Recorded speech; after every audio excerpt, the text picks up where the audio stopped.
One of the things I think is very much indicative of how a president is going to spend their time when they are president is how they spend their time when they are president elect. This period between November and January 20th, the election day and the day of the inauguration.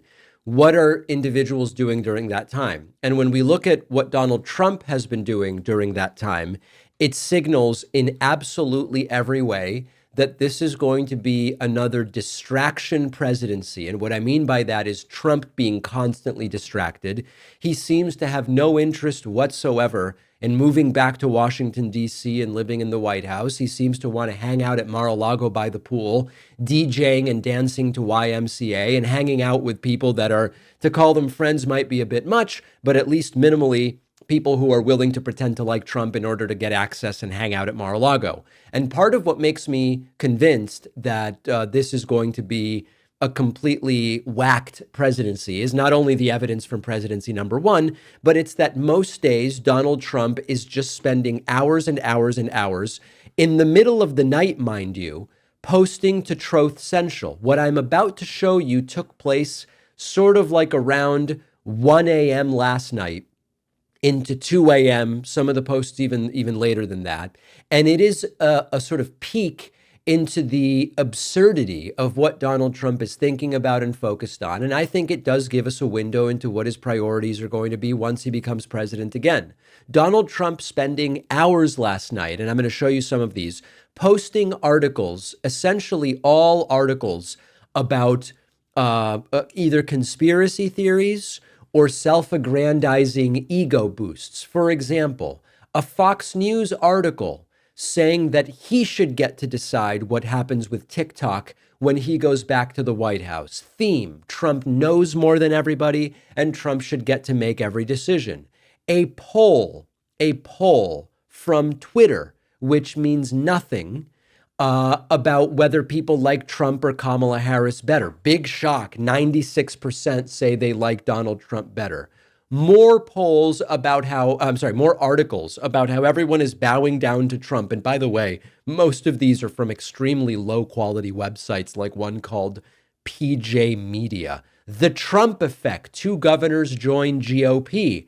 Self-aggrandizing ego boosts, putting Trump at the center of everyone's universe. This time it's Trump is so compelling as a person and as a candidate and as a political figure that people are just falling all over themselves to become Republicans. Articles defending Trump's idea of buying Greenland or taking control of the Panama Canal. The idea being Trump spits out some harebrained authoritarian idea, and very quickly, everybody comes to his defense and says, this is a great idea. Great idea. Similarly, articles defending Trump's call for other countries to spend more money for NATO. Articles, one about Kevin O'Leary from Shark Tank saying Canadians love the idea of Canada becoming the 51st state. They don't, by the way. An article from Newsmax saying Trump should do his crazy tax cuts for the wealthy and for corporations, despite the fact that it'll blow up the deficit once again.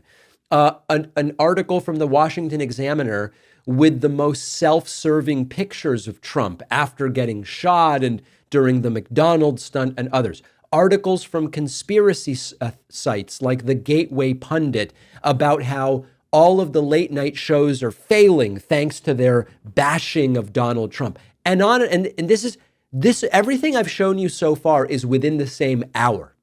You have to scroll and scroll and scroll and scroll to find something that doesn't fit this category of self-aggrandizing ego boosts. And we're still scrolling as I talk to you. All of this is going to play a central role in Donald Trump's forthcoming presidency. All of this is a reminder that what Trump's priority, after 5 hours of this stuff, you finally get to a nomination post from Trump. The takeaway is this is a presidency that is going to be all about Trump's perceived influence on his legacy. Who likes me? Trump desperately wants to be liked. And one of the interesting things that we've, as I've said many times, money can't buy class.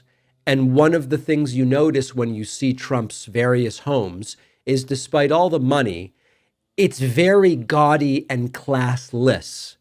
And similarly, all the money in the world can't seem to buy confidence, and Trump regularly needing reassurance to his ego that he's doing the right thing and everybody likes him and blah, blah, blah, blah, blah.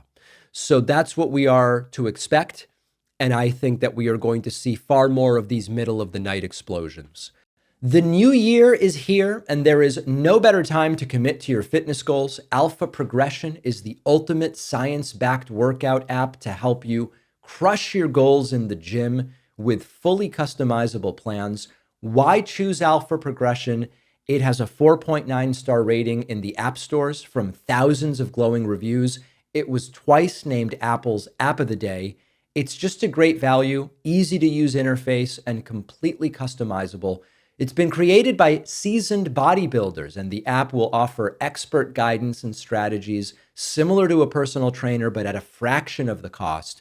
Alpha Progression is the app for anyone looking to maximize muscle gain. That's their one focus, but it's designed to work for novices and seasoned lifters alike. If you're in need of a science-based, no BS workout program that's easy to follow and it'll get you real results, look to Alpha Progression. And right now is the best time to try Alpha Progression because you'll get 20% off your first month or 20% off your first year at alphaprogression.com/Pacman. The link is in the description.